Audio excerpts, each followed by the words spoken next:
और लोहार का जो जायज पक्ष था उस पक्ष को केंद्र सरकार ने अपने वकील के माध्यम से सुप्रीम कोर्ट में नहीं रखा ठीक से ईमानदार। जैसे कि ये केंद्र सरकार के लापरवाही से लोहार की हार हुई है सुप्रीम कोर्ट से।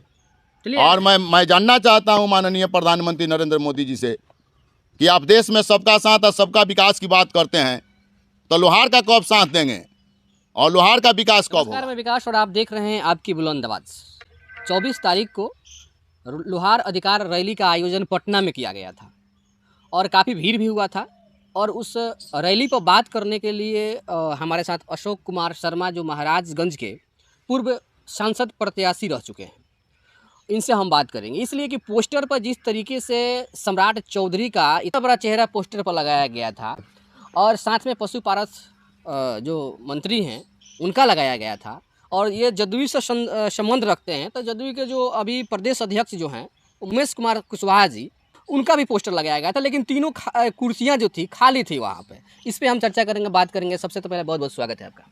सबसे पहले आपके श्रोताओं को मेरे तरफ से धन्यवाद और शुभकामनाएं। लोहार अधिकार जो रैली हुआ था उसमें आप गए थे और जो बड़े बड़े चेहरे जो लगे हुए थे पोस्टर पे वो नहीं पहुंच पाए थे, क्या कहेंगे उसमें? लोहार संघर्ष मोर्चा के तहत बिहार के लोहार जाति का अधिकार रैली हुआ था। चल रहा है पटना के ऐतिहासिक मिलर उच्च विद्यालय के मैदान में, और मैं ही रैली में नहीं गया था। और रैली में बिहार के प्रत्येक जिले के प्रत्येक गांव से लोहार जाति के सम्मानित सदस्य शामिल हुए थे।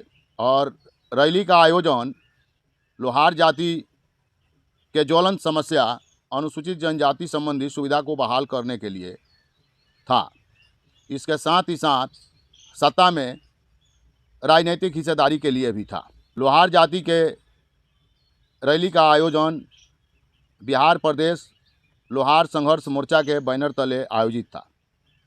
कार्यक्रम स्थल पर कार्यक्रम को संबोधित करने के लिए एनडीए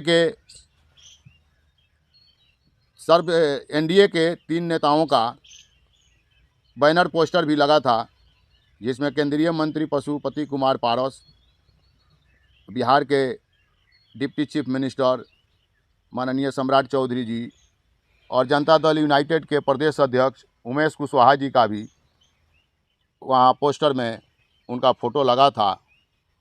और कार्यक्रम के माध्यम से बताया गया कि ये तीनों गणमान्य नेतागण भी समाज को संबोधित करेंगे, लेकिन वो पहुँचे नहीं थे, कुर्सियाँ खाली थी। उस पर क्या कहेंगे आप? आश्चर्य इस बात का है कि जनता दल यूनाइटेड के कार्यालय के चौहद्दी में मिलर मैदान है और भारतीय जनता पार्टी के कार्यालय के 50 से 60 मीटर के दूरी पर मिलर मैदान है। और भी पॉलिटिकल पार्टी का वहाँ कार्यालय है। राष्ट्रीय जनता दल के कार्यालय के सामने मिलर मैदान है जहाँ कार्यक्रम हो रहा था। और कार्यक्रम ऐसा कार्यक्रम था लोहारों का कि कई कार्यक्रम माने कई बड़े बड़े जातियों का कार्यक्रम हुआ था। उस कार्यक्रम के रिकॉर्ड को तोड़ते हुए लोहारों का जो उपस्थिति था, लोहारों का जो जन सैलाब वहाँ जो उमड़ा था, वह पिछले सारे कार्यक्रमों का रिकॉर्ड मैंने ब्रेक कर दिया था। और सारे लोहार के मन में एक ही चर्चा था कि एनडीए के जो 3 नेता थे जो हमारे कार्यक्रम में शामिल नहीं हुए, वह लोकतंत्र में लोहार लोग यही चर्चा करते हुए गया है कि तो हम लोगों को अपमानित करने का काम किया गया है। वो पशुपति कुमार पारस हों या सम्राट चौधरी हों या उमेश कुशवाहा हों या लोहार संघर्ष मोर्चा के कोई गणमान्य नेता ही क्यों न हो। अच्छा, ये विचारणीय है कि लोहार संघर्ष मोर्चा के किसी नेता के साजिश का शिकार हो गया लोहार समाज, या एनडीए के नेताओं के साजिश का शिकार हो गया। यह तो विमर्श की बात है और यह चिंतन की बात है। यह आगे समीक्षा होगा तो उसमें यह तय होगा कि जैसे आप बता रहे हैं कि 50 मीटर के दूरी पर जदयू का कार्यालय है। ना जदयू कार्यालय के पीछे एकदम जदयू के कार्यालय के चौहद्दी में हाँ, आप कह रहे हैं कि भाजपा की जो कार्यालय है उसके ठीक बगल में है, एकदम बगल में। तो वॉकिंग डिस्टेंस भी नहीं, माने बहुत कम डिस्टेंस पर, माने बहुत कम दूरी पर। अच्छा, इस प्रकार से एनडीए के द्वारा आप लोगों को जैसे कि इग्नोर किया गया, इसे क्या आप समझते हैं? वो एनडीए के द्वारा इग्नोर किया गया या कि और लोहार समाज के लोगों के द्वारा इग्नोर किया, यह बड़ा ही अपमानजनक बात है। और इसका क्या लगता है कि अभी लोहारों की वोट से क्या उस पार्टी में कोई ये नहीं होने वाला है? यह तो समय बताएगा।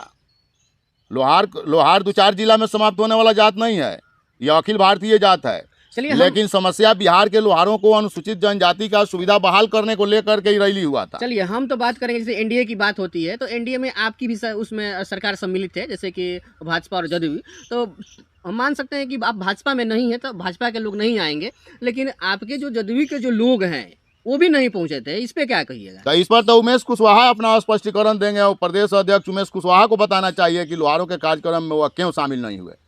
इस पर तो उमेश कुशवाहा प्रदेश अध्यक्ष जो जदयू के हैं, उमेश कुशवाहा जी को बताना होगा कि मैंने लोहारों के कार्यक्रम के बारे में उनको निमंत्रण मिला था या नहीं मिला था, उन्होंने स्वीकृति दिया था या नहीं दिया था।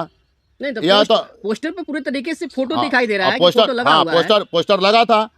पोस्टर पर उमेश कुशवाहा का था फोटो, पोस्टर पर पशुपति कुमार पारस का था, पोस्टर पर सम्राट चौधरी जी का था। तो अच्छा, लोहार समाज के लिए बहुत दिनों से आप लड़ाई लड़ रहे हैं, और कुछ दिनों की बात करें तो आपकी जो एनडीए की सरकार अब बिहार में भी बन गई है और दिल्ली में भी बन गई है, इस पे क्या कहेंगे? क्या इस पे कुछ होगा आगे चल के? लोहार जाति का जो सुप्रीम कोर्ट से लोहार जाति का मुकदमा में जो हार हुआ है, उसमें केंद्र की एनडीए सरकार की भारी भूमिका है। सुप्रीम कोर्ट से मुकदमा हारने का कारण यह है कि एनडीए की जो सरकार है नरेंद्र मोदी की, नरेंद्र मोदी कहते हैं कि सबका साथ, सबका विकास, सबका विश्वास। तो लोहार के जो जायज माने उसका एथी था, वो उसका जो मुद्दा था, और लोहार का जो जायज पक्ष था, उस पक्ष को केंद्र सरकार ने अपने वकील के माध्यम से सुप्रीम कोर्ट में नहीं रखा ठीक से, ईमानदारी से। इसको मान से जैसे कि यह केंद्र सरकार के लापरवाही से लोहार की हार हुई है सुप्रीम कोर्ट से। और मैं जानना चाहता हूं माननीय प्रधानमंत्री नरेंद्र मोदी जी से कि आप देश में सबका साथ और सबका विकास की बात करते हैं, तो लोहार का कब साथ देंगे और लोहार का विकास कब होगा?